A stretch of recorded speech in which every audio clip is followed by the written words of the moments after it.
ప్రపంచానికి ఇరాన్ ఓ సరికొత్త వార్నింగ్ ఇస్తోంది. ఏంటయ్యా అంటే, ఇప్పుడు దాని పేరేంటి మన హార్ముజ్ జలసంధిని ఆపింది. బట్ ఆ తర్వాతన అమెరికా సంరక్షణలో షిప్స్ నడుస్తున్నాయి. కానీ మేము పేలుస్తాం. అట్ ద సేమ్ టైమ్ ప్రపంచం మీదన ప్రత్యక్ష యుద్ధం మాదేంటంటే ఆయిల్ యుద్ధం.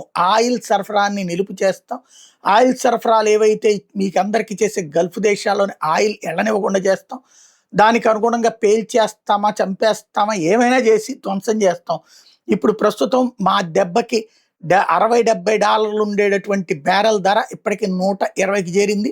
ప్రపంచమంతా కలిసి అమెరికా మీద, ఇజ్రాయెల్ మీద ఒత్తిడి తెచ్చి యుద్ధం ఆపకపోతే మేము మిమ్మల్ని ఎవరిని రిక్వెస్ట్ చేయట్లేదు. యుద్ధం ఆపించే బాధ్యత మీది. లేకపోతే $200కి బ్యారెల్ తీసుకువెళ్తాం. మీ ఆర్థిక వ్యవస్థలు కుప్పకూలుస్తాం.